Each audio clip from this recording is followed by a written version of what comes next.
Bienvenidos a la Arboleda Sagrada. Les comento que recientemente terminé de leer este excelente libro que se llama ¿Son los mormones cristianos?, escrito por Stephen E. Robinson. Les recuerdo que este libro fue escrito en el año 1990, pero el tema sigue siendo muy válido hoy en día en el año 2025, debido a que siempre veo comentarios de las demás iglesias cristianas donde dicen algo como la iglesia mormona, entre comillas, no es cristiana. Aparentemente no se fijan que la iglesia misma se llama la Iglesia de Jesucristo, de los santos de los últimos días. El hermano Robinson, para que sepan o para que les recuerde, es el mismo autor del libro Creámosle a Cristo, un libro excelente que trata la gracia de Jesucristo. En este video seguiremos con nuestra lectura del libro ¿Son los mormones cristianos? Al final de la serie tendré un regalo para ustedes. Luego les diré qué es. Pero si ustedes son nuevos al canal, les invito a que puedan suscribirse al hacer clic en el botón que se encuentra abajo y después favor de hacer clic en la campanita y seleccionar la opción de recibir todas las notificaciones del canal. Favor de aprovechar de su tiempo y ver los otros videos para que puedan disfrutar de varios temas doctrinales, temas de la historia de la iglesia y otros estudios más profundos dentro de las escrituras. Como este es el video número 3 de la serie, les invito también, si no han visto la primera y la segunda, adelante, favor de verlos para que puedan disfrutar más de este tema. Ahora vamos a leer el capítulo 2 del libro ¿Son los mormones cristianos? Espero que les guste. El segundo argumento, hermanos, como pueden ver aquí en el capítulo 2, se llama exclusión por deformación. El hermano Robinson escribe: dicho sencillamente, la exclusión por deformación es el intento de condenar a los santos en los últimos días por cosas en las que no creen. Una de las libertades fundamentales garantizadas en la Constitución de los Estados Unidos es que la gente puede creer y adorar según su elección. Ningún grupo o individuo tiene el derecho de imponer su doctrina a otro. Como corolario de esto, la mayoría estará de acuerdo en que es el derecho de cualquier iglesia o religión definir e interpretar sus propias doctrinas para su propio uso.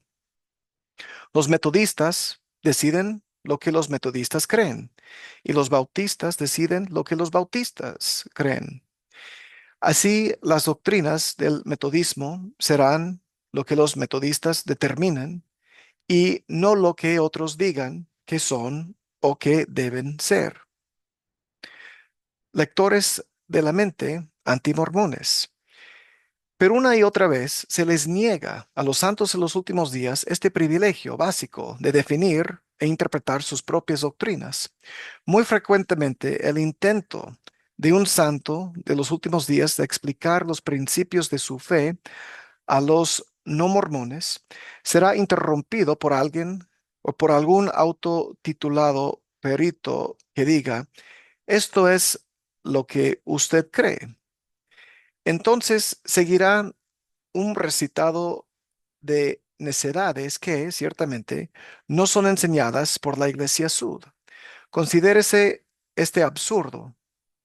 Usted no sabe lo que cree, pero yo sé lo que usted cree. Yo conozco sus pensamientos mejor que usted.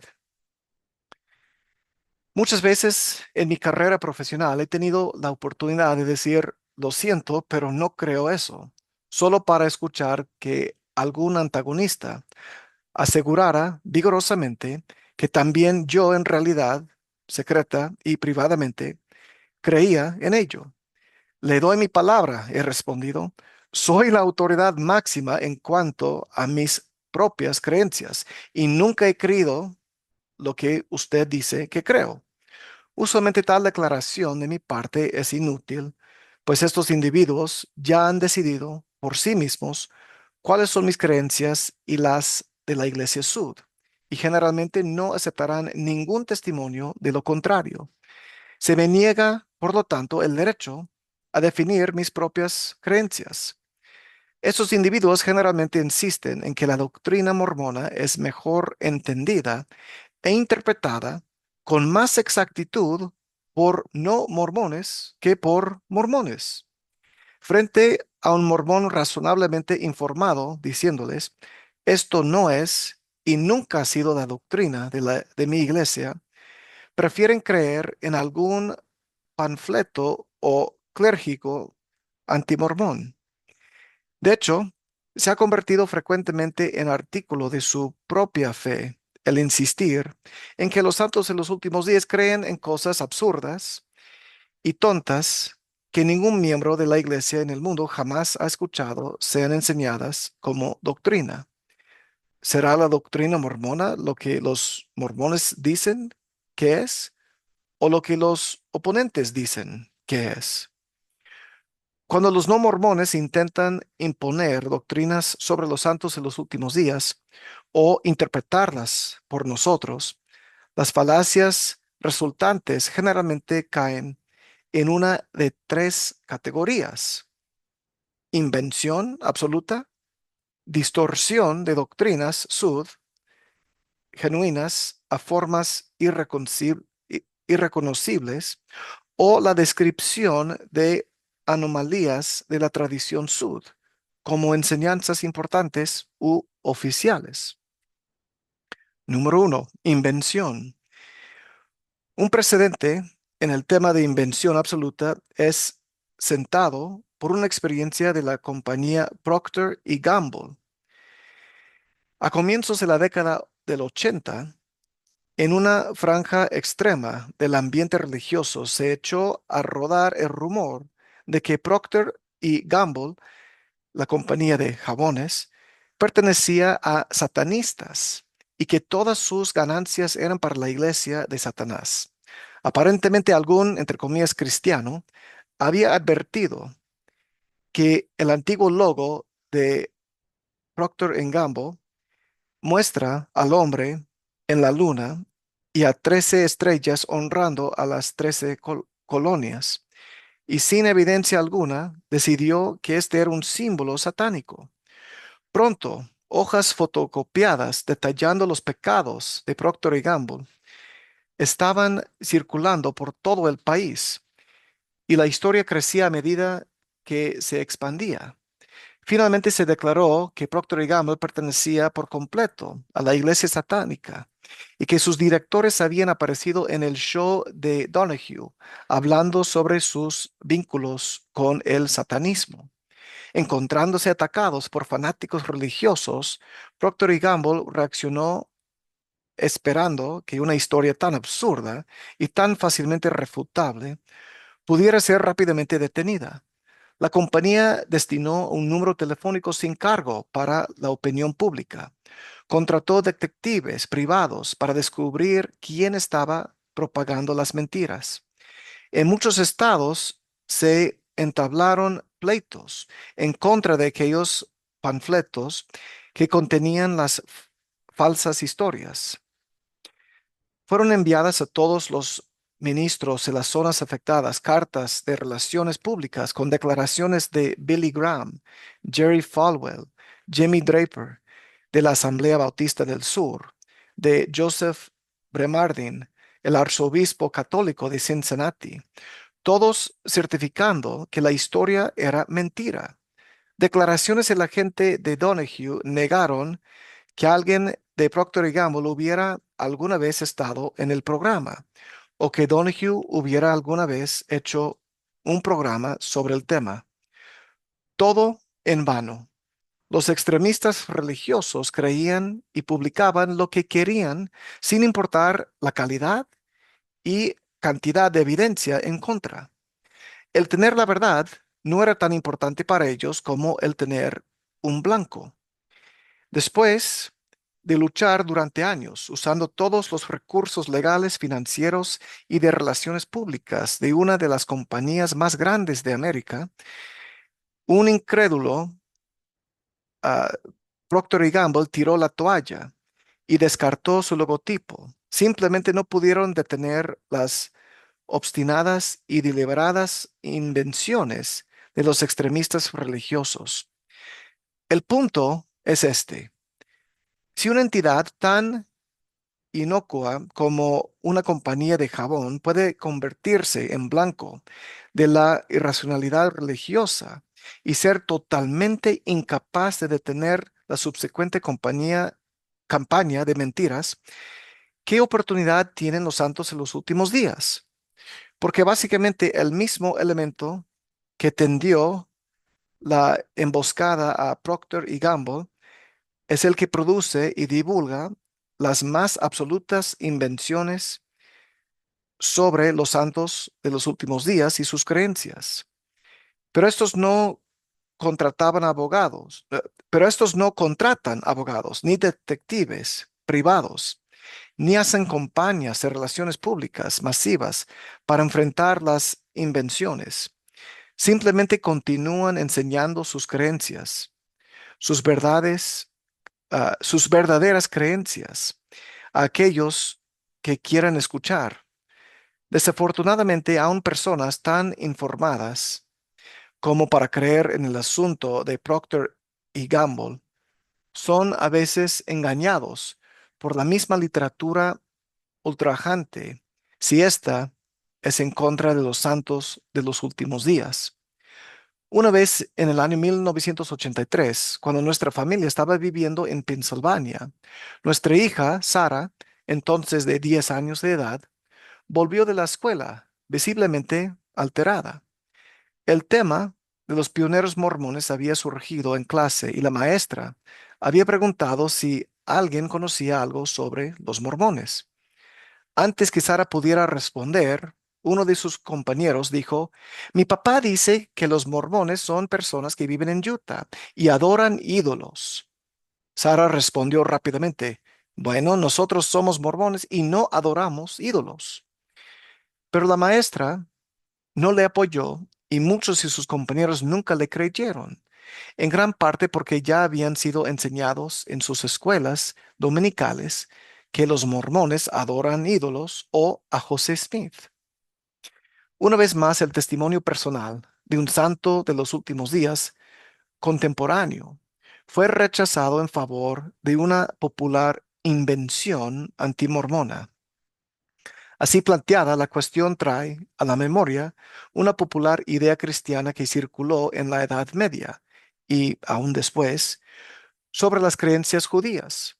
No importa lo que mostraba la evidencia, muchos cristianos sostenían que los judíos secretamente practicaban la mutilación y asesinato ritual de niños cristianos.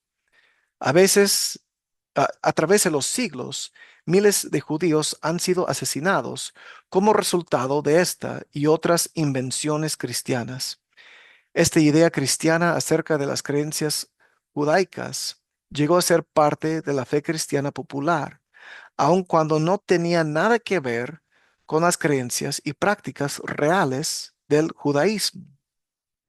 Número dos, la distorsión. Pariente cercano de la exclusión por invención es la exclusión por distorsión. La única diferencia es que las distorsiones no carecen enteramente de sustentación, como las invenciones, sino que se relacionan con doctrinas en las cuales los santos en los últimos días realmente creen. Aún así, las mismas objeciones que son válidas para la exclusión por invención, lo son para la exclusión por distorsión. Los santos en los últimos días no pueden ser razonable y lógicamente declarados no cristianos por creencias que no sostienen, aunque la distorsión sea similar a sus creencias reales. Permíteseles hablar por ellos mismos. Recién recibido mi título de posgrado, se me asignó enseñar una clase fuera de mi área de competencia, llamada Pensamiento Católico Romano. Mis colegas expresaron que nada podía ser más ecuménico que un mormón enseñando pensamiento católico romano en un colegio metodista, y realmente resultó ser una de las experiencias más gratificantes de mi carrera. Después de muchos años de escuchar mayormente a no católicos explicarme el catolicismo, ahora leía a teólogos católicos exponiendo sus propias creencias. Aprendí que el catolicismo no era la religión que me habían hecho creer que era. Para la clase, asigné y usé solo libros que llevaban la marca Nihil Obstat o Imprimatur, esto es, aprobada oficialmente por la Iglesia Católica. Día tras día aprendí con mis estudiantes y descarté las distorsiones y deformaciones que alguna vez con ignorancia que había aceptado como parte del catolicismo. La experiencia fortaleció mi ya firme convicción de que se le debe permitir a cualquier religión hablar por sí misma e interpretar sus propias doctrinas, y éste debe permitir el mismo privilegio a las demás. Parecería justo que cualquier crítica a los santos de los últimos días se dirigiera a doctrinas que ellos realmente sostienen y no a aquellas que son atribuidas a ellos o interpretadas por críticos hostiles. Si los santos en los últimos días creyeran que Jesucristo no es el Hijo de Dios, sino un hombre común, o si adoraran a otro en su lugar, se les consideraría no cristianos. Pero primero, deberá ser establecido que los mormones realmente sostienen dichas creencias y no que éstas fueran simplemente atribuidas a ellos por sus enemigos. Seguramente cualquier investigador razonable debe admitir que los santos en los últimos días no pueden racional o lógicamente ser declarados no cristianos sobre la base de doctrinas en las que no creen. ¿Qué es doctrina oficial? Entonces, ¿qué constituye la genuina doctrina mormona? ¿Cuál es el equivalente sud a nihil obstat e imprimatur? ¿En qué creen realmente los santos de los últimos días? ¿Puede algo ser doctrina mormona si algún santo de los últimos días en algún lado cree en ello? Si mi, si mi abuela Sud creyera que los sapos causan verrugas o que la tierra es plana, ¿serían estas ideas doctrinas Sud? Si algún misionero mormón en alguna parte creyera que la tierra es hueca y que las 10 tribus perdidas están escondidas adentro, ¿es luego su creencia doctrina mormona? Por supuesto que no. Virtualmente cada religión tiene sus procedimientos para distinguir las creencias individuales de sus miembros de las doctrinas oficiales de la Iglesia. Así también los santos en los últimos días. De hecho, entre los mormones, el procedimiento es notablemente similar al de muchas denominaciones protestantes. Un ejemplo de procedimiento puede ser tomado de los registros de la 15ª Conferencia General Semianual de la Iglesia Sud, el 10 de octubre de 1880, cuando el presidente George Q. Cannon tomó la palabra en la conferencia. Él dijo: tengo en mis manos el libro de Doctrina y Convenios y también el libro La Perla de Gran Precio, los cuales contienen revelaciones de Dios. En Kirtland, Doctrina y Convenios, en su forma original, en su primera impresión, fue sometido al voto de los oficiales y miembros de la Iglesia.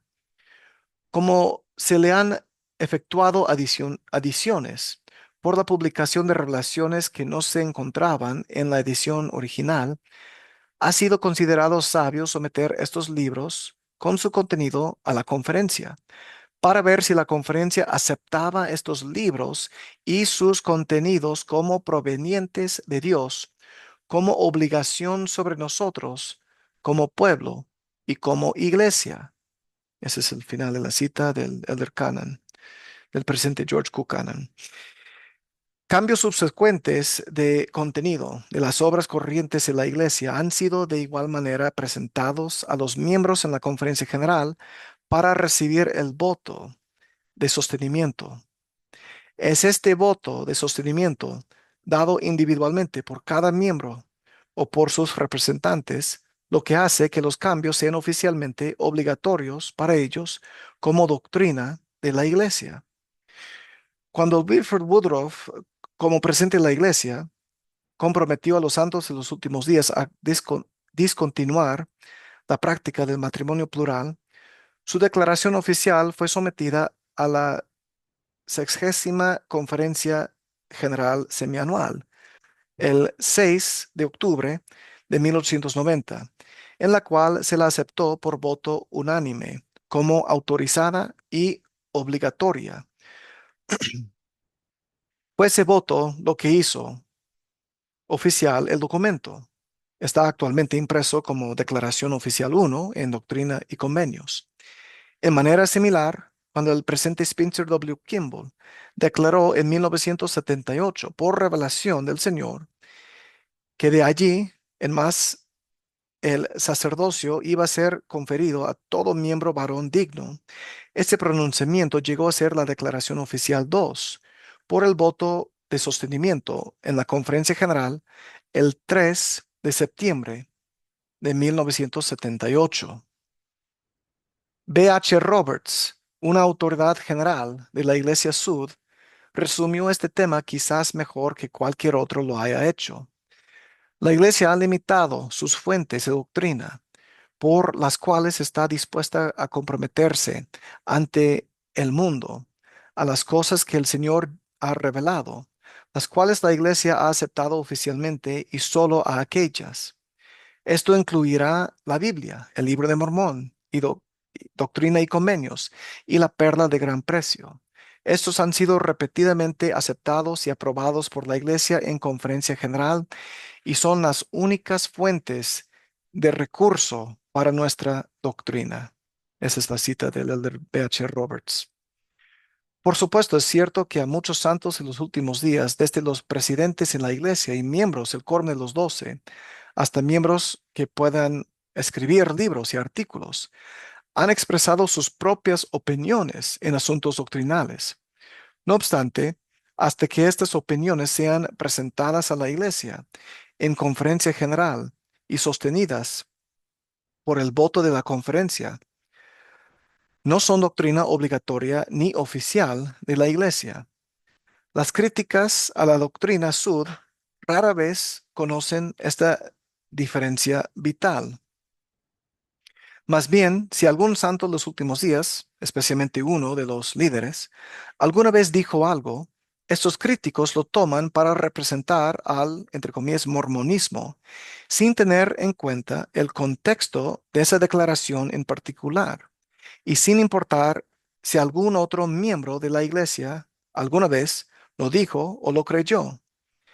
A menudo los santos en los últimos días mismos son culpables de cometer el mismo error e investigar el diario de discursos, es decir, el juego de Journal of Discourses, como si este fuera una especie de Talmud mormón, buscando, entre comillas, nuevas doctrinas que no se hallen en las obras corrientes de la iglesia y no se enseñan en ella hoy día.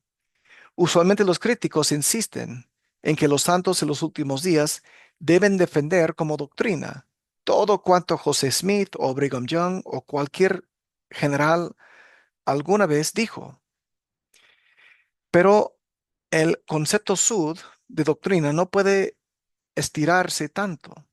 Los santos en los últimos días admiten que algunas veces el profeta viviente habla en su rol de profeta y a veces simplemente emite sus propias opiniones. Esta distinción no es diferente de la que hacen otras denominaciones cristianas. Por ejemplo, aun cuando los católicos romanos creen en la infalibilidad del Papa, insisten en que el Papa es infalible solo en ciertas circunstancias, claramente definidas, cuando habla ex cátedra en asuntos de fe y morales. No puede, no puede permitírseles una distinción similar a los santos de los últimos días. El punto de vista sud fue expresado sucintamente por José Smith mismo. Les dije que un profeta era profeta solo cuando estaba actuando como tal. Los críticos no mormones, por otra parte, a menudo insisten en que los hermanos deben hablar y escribir proféticamente siempre. Esta expectativa absolutista usualmente emana de una visión extremadamente infalible de la profecía o de las escrituras sostenidas por los críticos, pero no por los santos en los últimos días. La creencia de que los críticos en la Biblia, como absolutamente perfecta, sin error e inspirada en cada palabra, les lleva a hacer las mismas demandas a cualquiera que reclame ser un profeta. Ellos impondrán su propio, ellos impondrán su punto de vista de infalibilidad sobre los santos en los últimos días y sus profetas, un tema que veremos en el capítulo 5. Pero los santos en los últimos días no tienen este punto de vista ni de las escrituras ni de los profetas.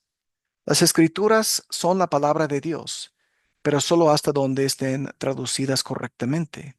Y los profetas algunas veces hablan por el Señor, y algunas veces expresan sus propias opiniones. Ciertamente, si los santos en los últimos días fueran radicales en su creencia de la infalibilidad, un punto de vista como el siguiente sería una contradicción y un escándalo. Pero siendo que no somos infalibles, la opinión escandaliza solamente a nuestros críticos infalibles. B. H. Roberts lo expresó de esta manera. Él dijo, no es suficiente citar dichos supuestamente expresados por José Smith o Brigham Young sobre temas doctrinales. Nuestra propia gente también necesita instrucción y corrección respecto a esto. Es común escuchar a algunos de nuestros hermanos mayores decir esto. El hermano Brigham lo predicó y lo escuché, pero esta no es la cuestión. La cuestión es, ¿lo ha dicho Dios? ¿Estaba el profeta hablando oficialmente? Para los discursos impresos aún de los hermanos que dirigen, se mantiene el mismo principio. No constituyen el tribunal de última instancia sobre doctrina. Pueden ser muy útiles como aclaración y son generalmente muy buenos y bien fundados en doctrina, pero no son la fuente fundamental de doctrinas de la Iglesia. La regla a este respecto es lo que Dios ha hablado y lo que ha sido aceptado por la Iglesia como la palabra de Dios. En esto y solo en esto fundamentamos la doctrina. Ese es el final de la cita del elder B. H. Roberts. En sus enfrentamientos con críticos antimormones, muy a menudo los santos se sienten constreñidos a defender demasiado. Por ejemplo, el hecho de que Orson Pratt haya dicho tal o cual cosa en esta o en aquella ocasión no hace que esto sea algo que necesite ser defendido, perdón. El de Pratt era muy abierto en sus opiniones, lo cual a veces no concordaba con las opiniones de las demás autoridades generales. Frecuentemente se le mandaba que aclarara a sus oyentes o lectores que sus puntos de vista eran propios y no la doctrina de la Iglesia. Y al menos en una ocasión el presidente de la Iglesia le ordenó retractarse públicamente de opiniones que había presentado como doctrina. Todavía, una y otra vez las opiniones privadas, o aún las medio serias especulaciones de Orson Pratt y otros, son presentadas en la literatura de los antimormones como doctrina sud, correcta. El problema es agravado por santos en los últimos días entusiastas, quienes no observan esta distinción e insisten en enseñar las opiniones personales y especulaciones de los líderes del pasado como si fueran doctrinas oficiales de la Iglesia. Ahora, esto no debería ser entendido como que en materia de administración dentro de la Iglesia, las autoridades generales no sean inspiradas o que deban someter cada decisión de políticas a los miembros de la Iglesia para el voto de sostenimiento. Las revelaciones registradas en Doctrina y Convenios y aceptadas como obligatorias por la Iglesia, junto con la ordenación a sus llamamientos, dan a los hermanos las llaves y autoridad para administrar los asuntos de la Iglesia, como el Señor lo mandara, sin necesitar un voto de sostenimiento para cada decisión individual.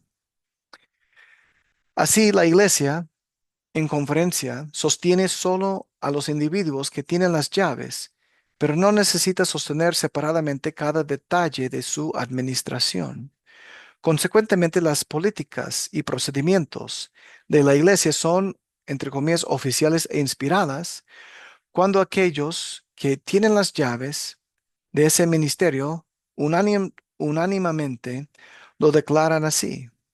De manera similar, las revelaciones ya aceptadas por la Iglesia dan a las autoridades generales y a muchos otros el derecho de predicar, enseñar, exponer, exhortar, esto es, interpretar y aplicar las doctrinas existentes dentro del contexto de sus mayordomías individuales.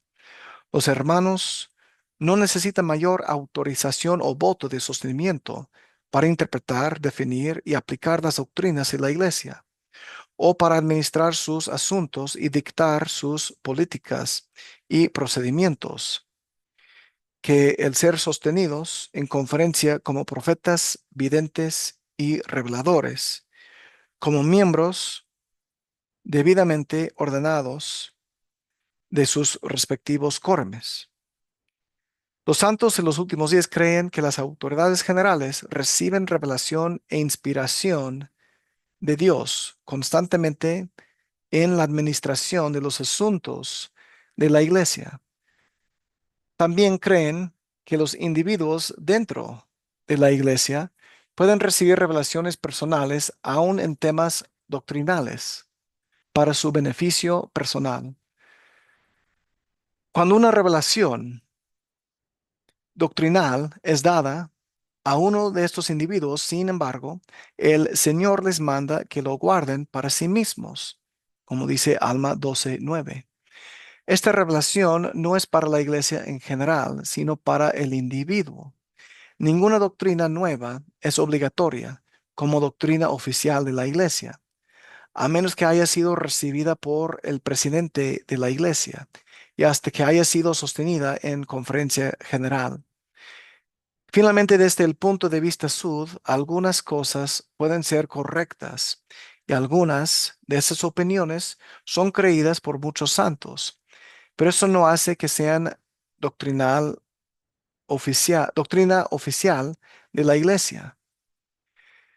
Esta categoría de cosas que podrían ser verdad y que son creídas por algunos en la iglesia son confusas tanto para miembros como para no miembros. Por ello, los hermanos han insistido una y otra vez en que se eludan estos temas ah, especu- perdón, especulativos y se enseñe solamente por los libros aceptados, porque solo ellos contienen las doctrinas oficiales de la Iglesia. Por todas esas razones, los únicos juicios válidos de si las doctrinas de la Iglesia son o no cristianas deben estar basadas en las doctrinas oficiales de la Iglesia, interpretadas como un santo de los últimos días las interpreta. Anomalías.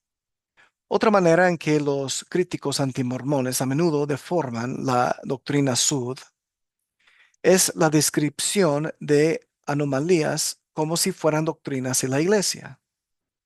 Las anomalías son algo inesperado que no puede ser explicado por las teorías o leyes existentes, pero no constituye evidencia para cambiar las leyes o teorías.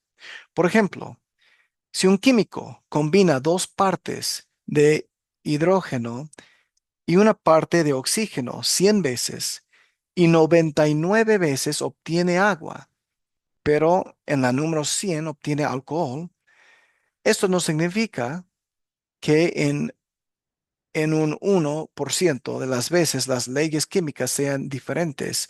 Solo significa que algo estuvo mal en el experimento número 100, aun cuando el experimentador pueda no saber qué fue. Las cubetas pueden haber jugado una broma pesada. Los instrumentos pueden haber dado lecturas incorrectas. Las secretarias pueden haber am, mecanografiado información incorrecta. Si la anomalía pudiera ser reproducida experimentalmente, entonces sería significativa y demandaría un cambio en las teorías. Pero si no puede ser reproducida, es como anomalía, simplemente ignorada. Se asume que algún factor desconocido fue diferente en el caso de los resultados anormales. Y el experimento que produjo esos resultados es por lo tanto inválido. Más aún, el ignorar estas anomalías no es considerado una deshonestidad, sino que representa al método científico bien fundado. Así como hay anomalías en el mundo de la ciencia, hay anomalías en el terreno de la historia. Por anomalías históricas en la tradición sud, no quiero significar doctrinas que son poco conocidas o rara vez enseñadas. El mormonismo tiene de ambas, pero estas no son anomalías.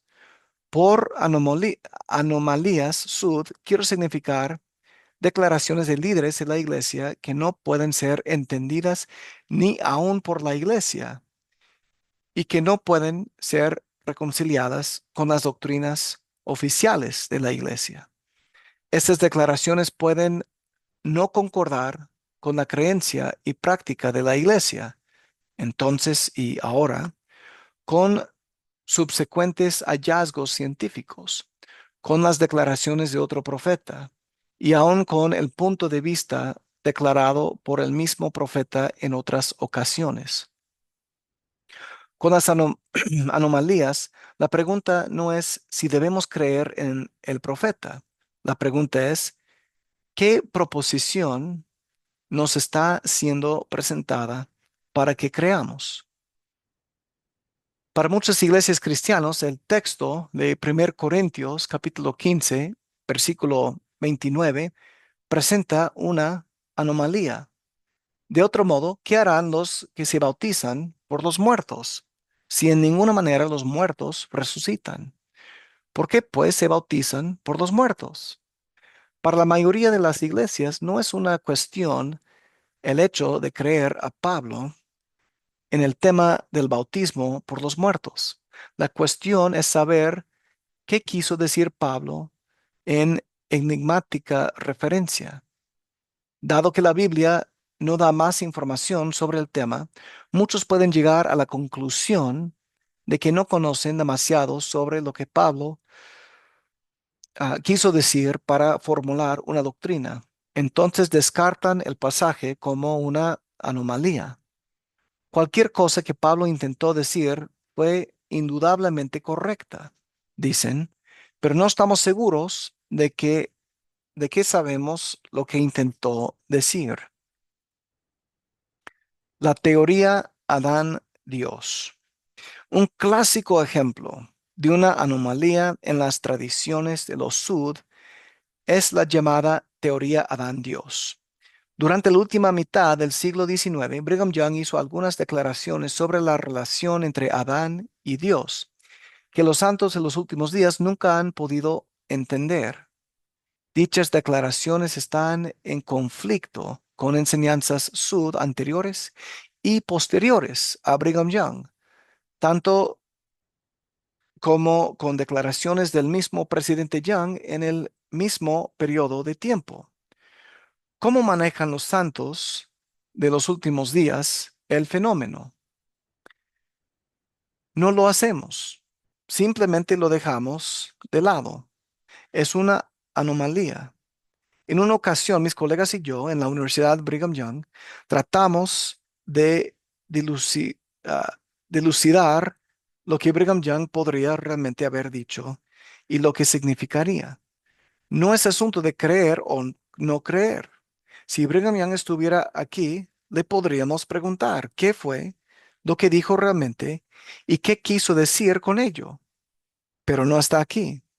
Y aún estudiosos expertos en sus pensamientos son dados a preguntarse si ha sido mal citado, o si pensó decir una cosa y dijo otra, o si de alguna forma estuvo bromeando o probando a los santos, o si algún elemento vital que pudiera darle sentido ha sido omitido. Para los santos en los últimos días, de cualquier manera, el punto es discutible, ya que cualquier persona, ya que cualquier cosa que Brigham Young dijo, verdadera o falsa, nunca fue presentada a la iglesia para el voto de sostenimiento. No fue entonces, ni es ahora, una doctrina de la iglesia. Y como el químico, que no puede explicar ni reproducir sus resultados, ésta ha dejado el fenómeno de lado como una anomalía. Sin embargo, los críticos antimormones no solo han interpretado las declaraciones de Brigham Young, también han elevado su propia interpretación, la teoría Adán-Dios, a la categoría de doctrina suboficial. Otra vez, nuestra teología nos está siendo dictada por nuestros críticos. De acuerdo con ellos, Brigham Young enseñó que Adán, el esposo de Eva y el padre de Caín, era el mismo Elohim, el Padre de los Espíritus y el Padre de Jesucristo. Pero para los santos en los últimos días, esta explicación siempre ha sido simplemente imposible.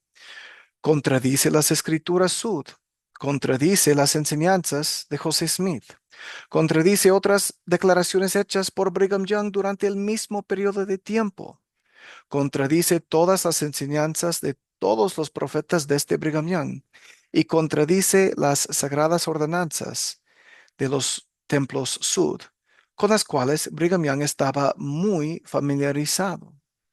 El punto es que mientras los antimormones pueden creer lo que quieran, los santos en los últimos días nunca han creído que Brigham Young expresó la teoría Adán Dios como está explicada en la literatura antimormona. Y aunque él lo creyera o no, esta teoría tal como está propuesta y presentada por los no mormones simplemente no puede ser encontrada en la teología de los santos en los últimos días. Yo no la creo, no lo hicieron mis padres, ni lo hicieron sus padres antes que ellos. Aún así, hay pocas publicaciones antimormonas que no presenten esta teoría Adán Dios, creación doctrinal de nuestros oponentes, como una am, de las más características doctrinas de los santos de los últimos días. Esto es ciertamente deformación. Creo que también es deshonesto. Y cuando es usada para justificar la acusación de que los mormones no somos cristianos, es otro ejemplo de condenar a los santos en los últimos días por cosas que no creen ni enseñan. Conclusión. En resumen, los santos en los últimos días no pueden ser juzgados de no ser cristianos por cosas en las que no creen, sean estas inventos, distorsiones o anomalías. La doctrina de los santos en los últimos días es claramente definida y rápidamente accesible para todos. Las doctrinas son oficiales si se encuentran en las obras corrientes de la Iglesia, es decir, la Biblia, el Libro de Mormón, Doctrina y Convenios y la Perla de Gran Precio, o si son sostenidas por la Iglesia en conferencia general. Las políticas y procedimientos son oficiales cuando aquellos que tienen las llaves de ese ministerio y que han sido sostenidos por la iglesia declaran que estas son políticas y procedimientos oficiales de la iglesia. Otras denominaciones reclaman el derecho de definir e interpretar sus propias doctrinas y políticas. Seguramente se debe conceder a los santos de los últimos días este privilegio. Hermanos, hemos terminado con el capítulo 2 del libro ¿Son los mormones cristianos? El siguiente video leeremos, en el siguiente video, perdón, leeremos el capítulo 3 de este libro que se llama Exclusión por uso de apodos. Ven ustedes ahí el índice de temas que vamos tratando. Ya hemos terminado los primeros dos capítulos. Veremos el capítulo 3 en el próximo video. Ya que este es el fin, hermanos, de la lectura del tercer capítulo, perdón, del segundo capítulo, de Son los mormones cristianos. Les pregunto sobre lo que escribió el hermano Robinson en este video. Díganme, por favor, hermanos, ¿qué aprendieron ustedes? ¿Qué información les gustó o quizás fue nueva para ustedes? ¿Qué les llamó la atención? Dejen sus comentarios en la sección que se encuentra abajo y favor de compartir este video con los demás para que más personas puedan disfrutar de esta lectura de este excelente libro. ¿Son los mormones cristianos? Inviten por favor a sus familiares y amigos que vengan al canal para que puedan suscribirse y disfrutar de todo el contenido que se encuentra aquí. Como siempre, espero que aquí en este canal, La Arbolada Sagrada, ustedes hayan encontrado nuevamente su lugar apartado y especial para aprender más sobre las hermosas verdades del Evangelio de Jesucristo. En este caso específico, algo más sobre el argumento, sobre la deformación que hacen los demás contra nosotros para decir que no somos cristianos. Nos veremos en el próximo video, mis queridos hermanos. Que estén muy bien. Gracias siempre por su apoyo. Les mando un abrazo muy fuerte. Que tengan un excelente día. Nos vemos en el próximo video. Cuídense mucho. Nos vemos. Chao.